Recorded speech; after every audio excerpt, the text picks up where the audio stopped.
All right, Earth signs, it is now your turn to receive the unclogging treatment. So we're going to be looking at what is the clog in your pipes? Where are you experiencing stagnancy? Where are you feeling stuck? All of that.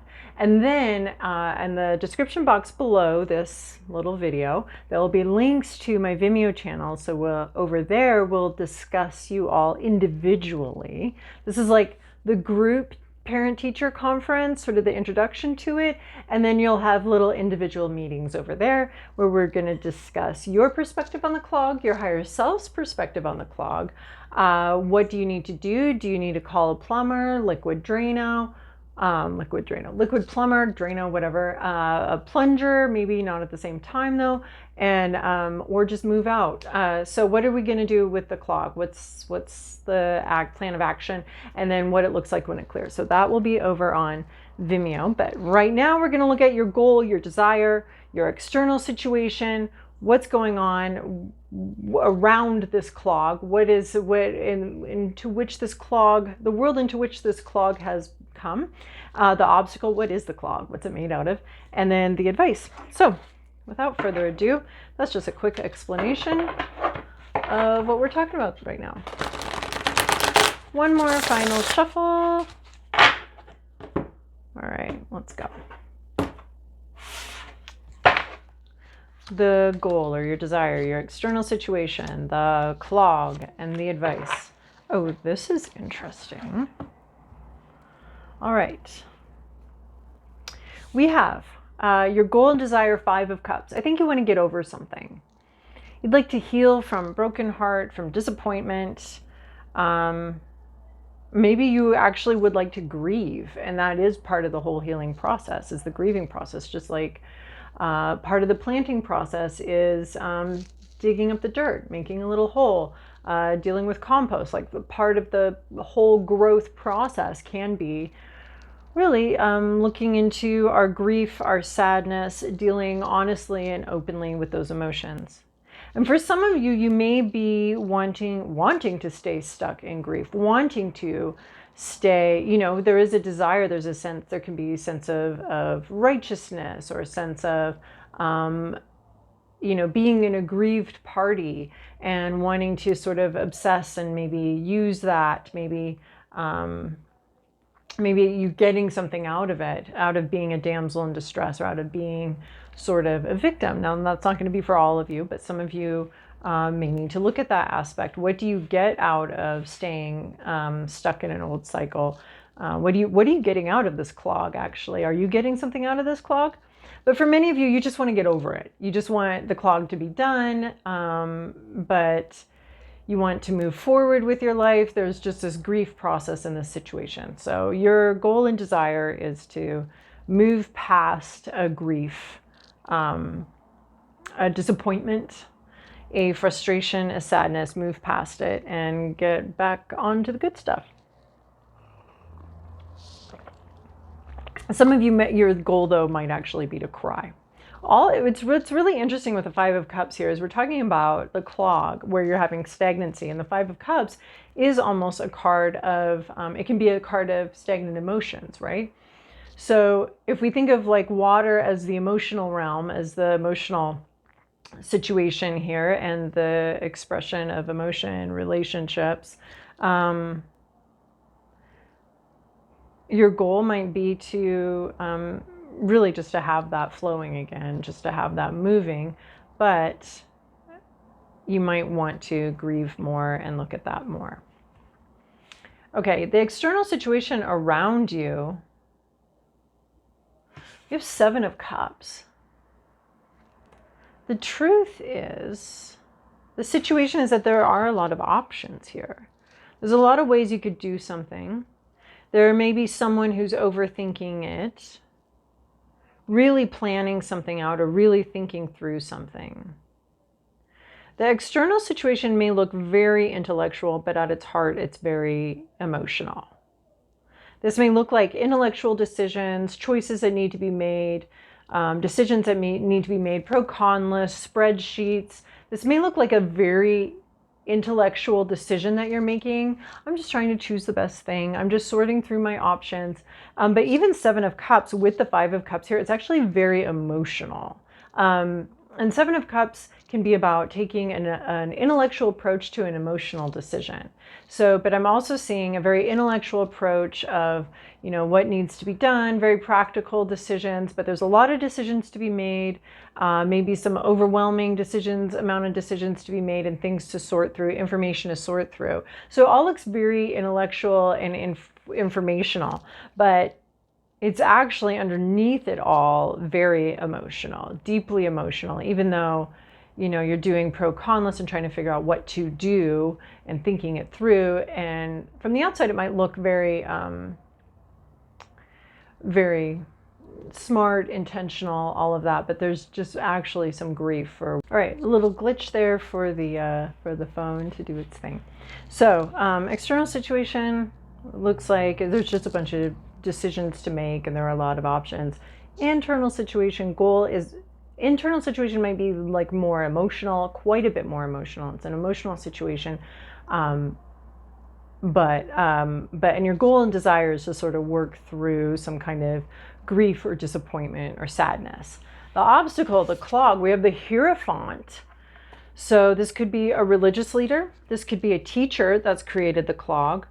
This could be actually looking outside yourself. If you have a bunch of decisions to make, they are at their core intuitive and emotional decisions. But this Hierophant, the clog in the machinery could be, or the clog in your pipes, could be looking to external sources for what to do. Asking too many people, asking experts, looking to books for answers. They can be great places to start with all that, but the truth is they might not be what you need. They might actually be causing more of a backup.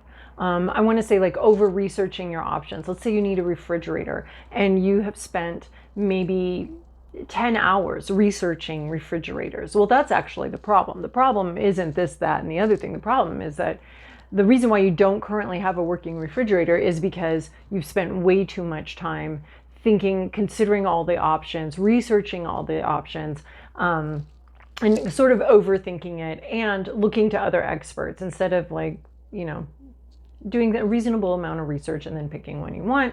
There's deferring to other experts.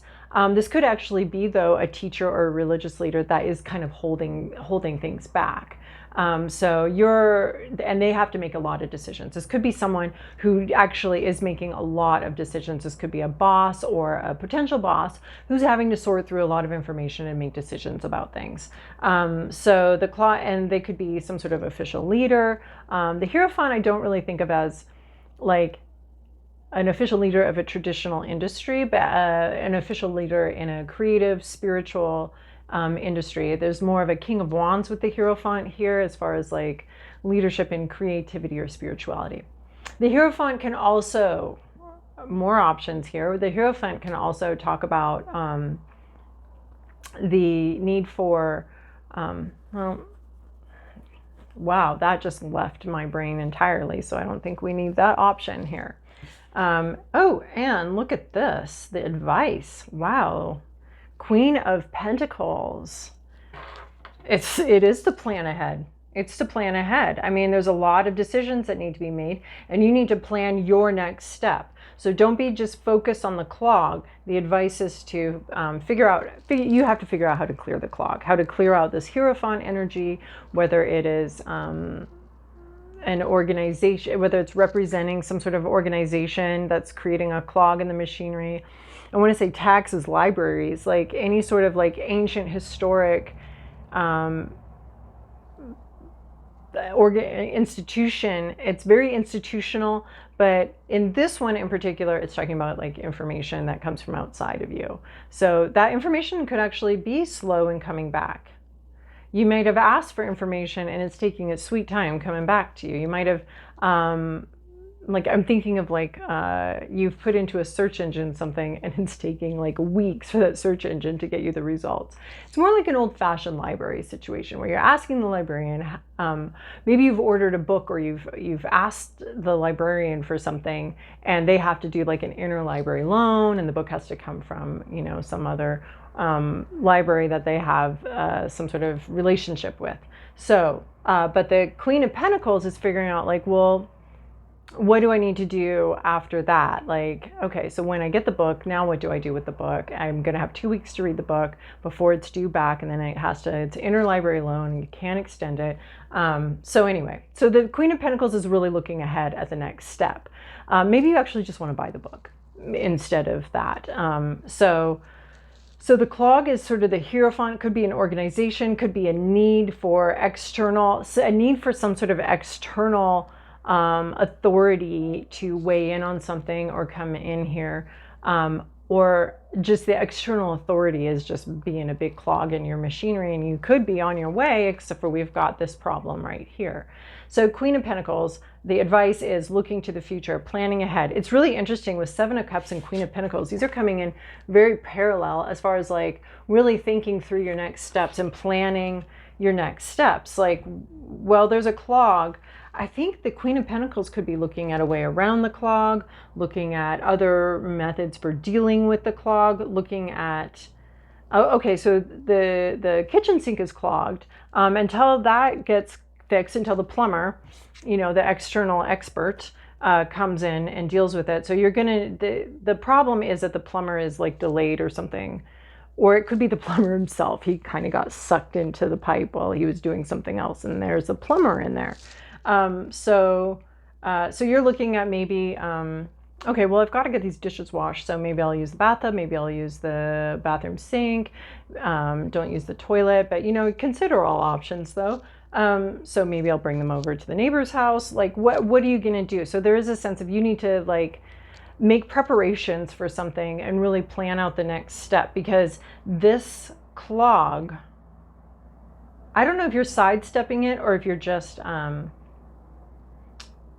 you know, finding a way around it, or if you're planning what to do with when the clog clears, what happens when the overbooked plumber, because literally the plumber is dealing with everybody in the zodiac right now. So when this overbooked plumber finally comes through to clear the clog, what are you going to do? Do you have a plan for that? So I can see it a couple different ways here, but we're going to actually like take some other cards, and I am going to cut these decks and just take a card from the center. So this one, your goal, desire. This one is your external situation. This one is, what is this clog? Or who is this clog? And the advice is over here. The advice is cracking me up. Okay. Oh, this looks weird. Okay, Five of Cups. The goal and desire is to get over some sort of past thing, some sort of grief. We have Akasha, your guidance is divinely guided. So this comes in as two ways. Just this card alone, I want to talk about it as an individual before I start pairing it with this other one. But two ways. So it talks about Akashic records, actually. We'll do an overview. It talks about Akashic records. It talks about sort of destiny, things unfolding in the time that they needed to, divine timing, destiny, agreements made possibly before we came to this planet, what we were going to learn and what we were going to experience. So your guidance is divinely guided. This may mean that you may be in a position to give advice, and that is very important advice. So if you have an opportunity and someone is asking you for advice, you need to feel free to give it. It's important. And then the other thing is advice that you receive. So when this one shows up in a tarot reading like this, it can often be about, like, I may be saying something here that doesn't make sense to you right now, or you don't think it's the right way to go, or something like that. So, but it'll come back to you at the moment that you need it, or there is something to reconsider, something that you dismiss initially, but then will reconsider later. So that may be what's going on here. With the Five of Cups, whatever you're getting over and grieving, it was always meant to happen this way. And so there was always a sense of, you're going to have to get over this and work through this grief. You're going to learn a lot from it, but there was a sense of destiny to it. I like this too because we have like a similar idea. We have this black and white, you know, the world is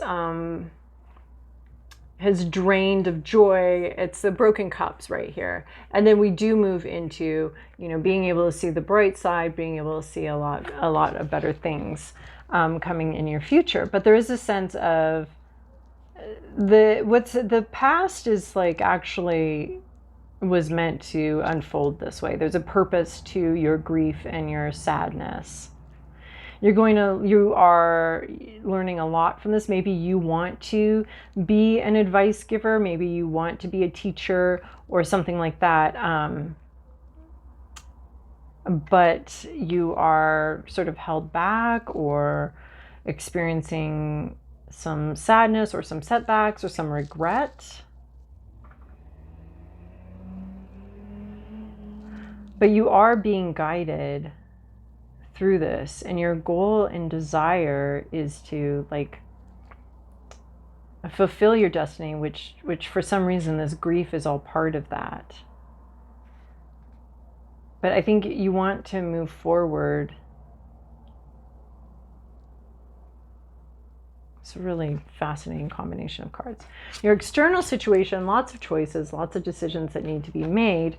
And then we also have bloom. So we have these decisions to be made, but this card can be about psychic communication, about intuiting something. Like I always feel like these are like, they can both be seen as roots going out into the world, her psychically communicating or being connected to others through that, but it can also be receiving information as well through that same sort of neuronal network or invisible network through which we are all connected. So the external situation, there's maybe someone intuitive, very intuitive here, which combined with this Akashic, you might be getting highly intuitive guidance at this point from somewhere, me or someone else. You know, there's a lot of highly intuitive people in this world, and I think a lot of people can connect to that. But this bloom is sort of this expansion, and with this expansion there are a lot of options, a lot of things to think through, a lot of problems to solve, a lot of options. There's stuff to listen to. I mean, especially with the Hierophant coming next, we're listening to a lot of information. We're absorbing a lot of information. We're understanding a lot as we make our decisions. But again, the Seven of Cups is about this intuitive choice in the midst of all this sort of busy mental thinking, all of this thinking stuff. So there's like this really obvious intuitive choice. Well, it's obvious if you tune into your intuition, it's the loudest choice.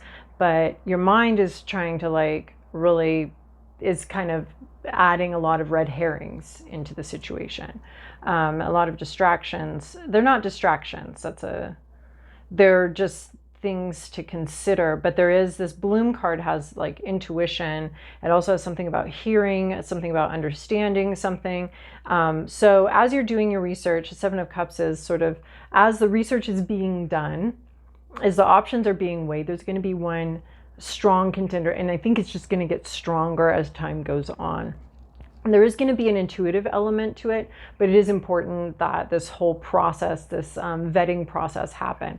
That's externally. So you may be considered as an option for some other process that someone else is going through. There might be a sort of vetting process or a sort of thinking it through process.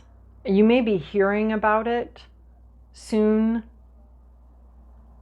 But it's an external process going on here. Other people are making choices and decisions. And I want to say networking. There's something about a network or networking or connections. There's some sort of connections to this decision-making process. And I think these connections, in a way, like will eventually be crowning the winner through sort of connections, and there's a lot of communication, and it could just be electronic communication, ethereal communication, not necessarily face-to-face communication here. The clog, we have the Hierophant, we have the leader, the priest here. That's the clog in the machinery. Is modified by the Death Mother card. So this is partnerships, decisions, judgments, for good and evil, deciding, sorting and deciding, which is interesting because the Seven of Cups has an external situation, something outside of you, as needing to decide and needing to make decisions. So it can be a partnership here that is creating the clog, a partnership at quite a high level, an external situation, decisions needing to be made about partnership. The Hierophant can also be a marriage card. So Death Mother, not necessarily about marriage, but it is about partnerships. It can be, you know, about a parent and child relationship. And this Hierophant can definitely have like father, you know, priest, father vibes. So the clog seems to be maybe a decision-making process, discernment from a larger organization. It can also be working with parents, working with generations, multiple generations. Issues that come up around that. But with Seven of Cups, Death Mother, and Hierophant, it is starting to look like maybe there's an organization here that's having to make decisions and sort of needing to, a marriage, maybe a marriage is the obstacle.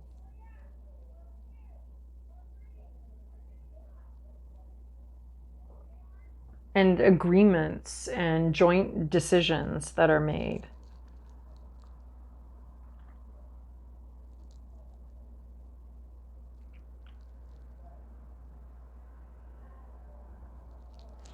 But yeah, with these three cards, the Hierophant, Death Mother, and Seven of Cups, it does kind of look like decisions are being made, but it doesn't look like someone can just make them on their own. They're not, they have to work within a whole organization and a whole structure here. They can't just make decisions on their own.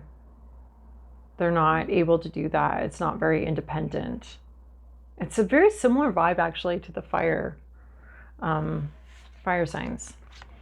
So this Queen of Pentacles, the advice, plan ahead, plan for this organization to maybe have some partnership, things that need to be decided, and have a sort of extensive decision-making process. This could be applying for a grant or something like that. And it's not just one person that just like rubber stamps. It's like a whole organization, and other people have to be involved in the decision-making. So this is like planning ahead, thinking about your next steps, your next moves. Okay, the Drano didn't work. Well, we can't just move over to a plunger because that's going to create a hazard. So we got to figure out what happens next after that. And then this one made me chuckle when it came out. The advice is Wishbone 30. Make a wish. You now have a hand in the outcome. Okay.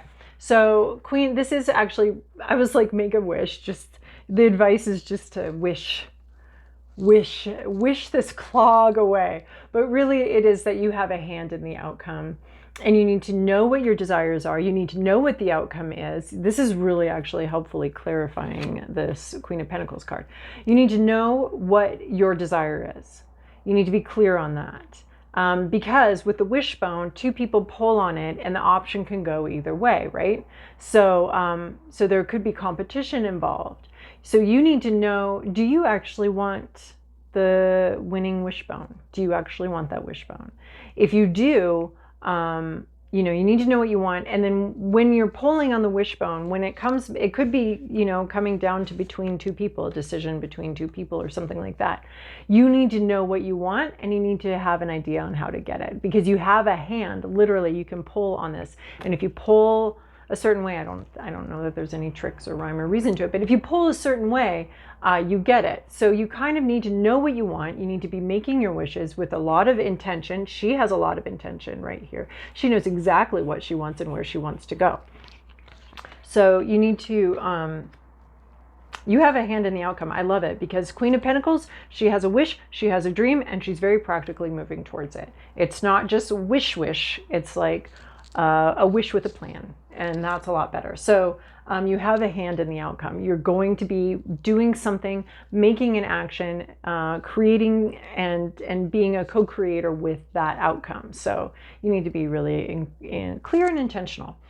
I like Queen of Pentacles too because we have sort of the Taurus vibe here. The Hierophant, this is the Taurus card. That's really funny. So Tauruses, are you guys in your own way? Or if you're Virgo or Capricorn, maybe you have a Taurus in your way. That is the Taurus card. To me, this is a very Capricorn card. I mean, I'm not stretching it, but my mom's a Capricorn, so it's a Capricorn card to me. So Queen of Pentacles and the Wishbone. Awesome. Well, let's close this one off with a prayer because I like that. That makes me happy. And then you can head over to Vimeo at any time. Go check out those videos. They're very, very affordably priced. So uniquely you. Oh, we have another, well, it's a yak, but we have another cow here. Of course, this is a cow heavy deck, but let's see here. The more we are willing to become authentic rather than conventional, the more we'll need to eschew conditioning in favor of aliveness. Oh, there's all new meanings coming in here too. The Hierophant, conventional, very conventional card. And it's saying you need to eschew convention. That's the clog, could be conventional thinking, conventional, doing things very conventionally, following the rules. That could be the clog. Be willing to run the risk of being authentic so that you can live from your heart and experience real joy. So, very cool. The Hierophant would be a little bit risk averse, I'm going to say. That whole organization, though, organizations aren't really meant for individual risks. They're meant for security, for certainty, safety, known methodologies, right? There's an application process and you go through it and you follow their rules or you don't get your grant. So anyway, but be authentic. Hope that was helpful for you. See you over on Vimeo.